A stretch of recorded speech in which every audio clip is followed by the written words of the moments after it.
السلام عليكم، كنتمنى تكونوا بصحه جيده وانتم كتشاهدوا الفيديو ديال اليوم ان شاء الله غادي نحضر معكم كوكيز الذره. كيجي رائع جدا، سهل التحضير، غادي يعجب الوليدات ديالكم وغادي يعجبكم حتى نتوما. هذا الكوكيز هذا كيعجب الصغار والكبار، صدقوني لا قلت لكم فعلا راه كيجي رائع جدا.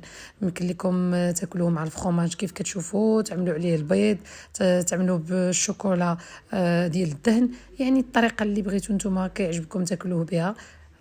مرحبا. دابا خليكم معايا باش نتعرفوا على المكونات والطريقه ديال تحضير كوكيز الذره. شوفوا لي كيفاش كيجي رائع، راه كيجي مقرمش جدا وكيجي في واحد اللذه رائعه جدا، صدقوني. جربوا لوليداتكم راه غادي يعجبكم، وما تنساوش لا عجبكم فيديو كيف كنقول لكم دائما بارطاجيو مع الاهل والاحباب هكا باش كتعم الفائده للجميع. وعلى بركه الله غادي نمروا دابا الوصفه. خديت واحد الكميه ديال الذره وطيبتها عادي بالزيت وشويه ديال الملحه. بعد ما بردات واحد شويه غادي ندوز نوضعها في واحد الخلاط كهربائي بحال هكا باش نطحنوا هاد الذره.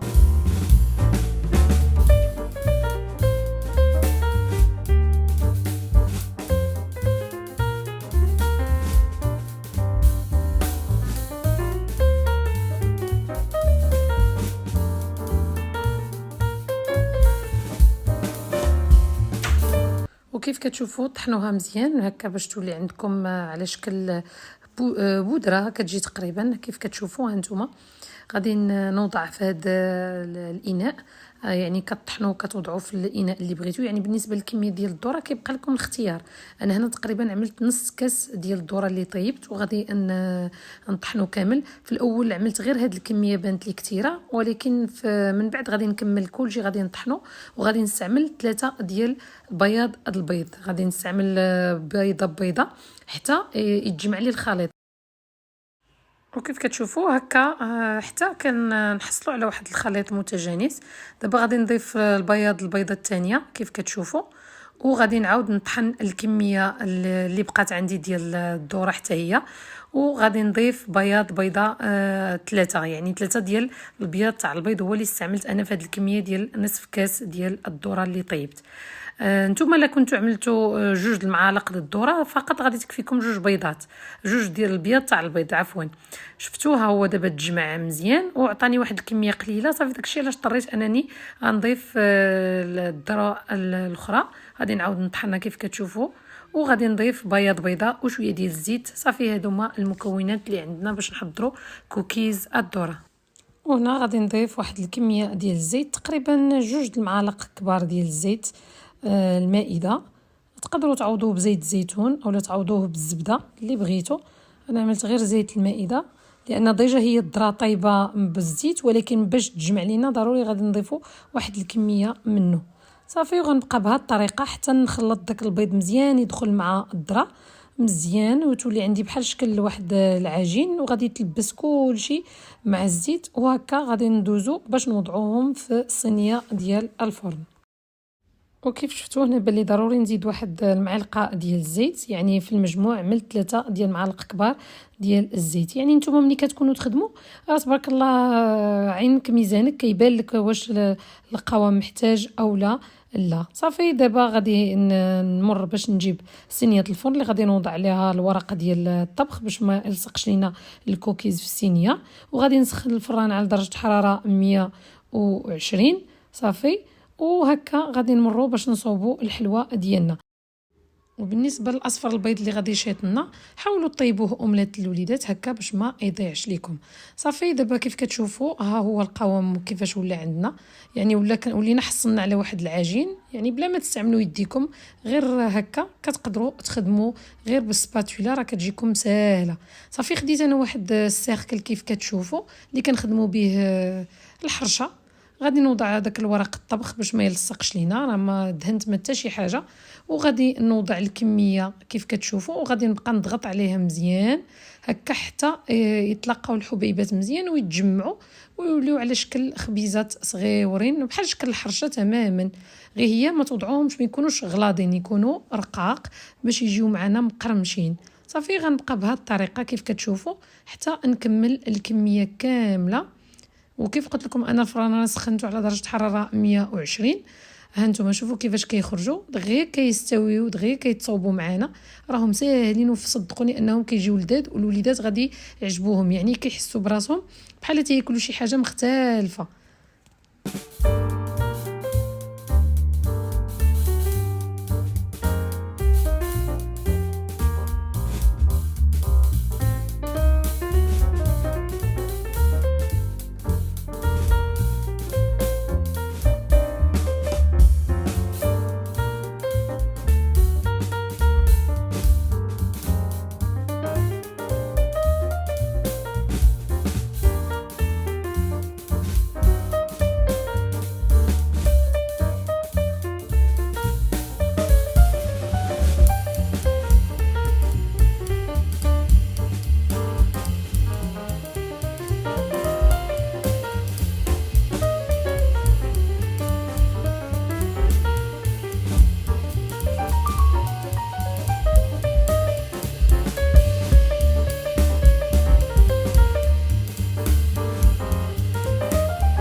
ودابا بعد ما كملت الكميه كلها اللي عندي، هادو هما اللي خرجوا لي العدد ديال لي كوكيز اللي خرجوا ليا بالكميه ديال الذره اللي عملت.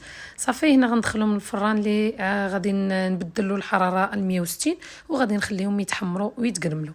ها هما بعد ما خرجوا شوفوا كيفاش جاو، ها هما خرجوا وبردوا، شوفوا كيفاش جاو تبارك الله. ما كيتغير الشكل ديالهم طبيعه الحال لان ما فيهم لا خميره لا والو. ها انتم كيفاش كيجيو رائعين، لا في الشكل ولا حتى في المذاق، صدقوني والله العظيم لا فنين. هادو راهم كيتباعوا في المحلات، راه معروفين كتلقاوهم في المحلات التجاريه الكبرى، كتقدروا كتقداوهم، ولكن راه الثمن ديالهم راه مرتفع بالمقارنه مع لي كوكيز اللي كيتباعوا العاديين. يعني الواحد يحضروا من راسو ويعرف باش مصوبين ساهلين. كاس ديال الذره كيف شفتوا، نص كاس ديال الذره تيخرج لك هذه الكميه كامله وبالصحه والراحه.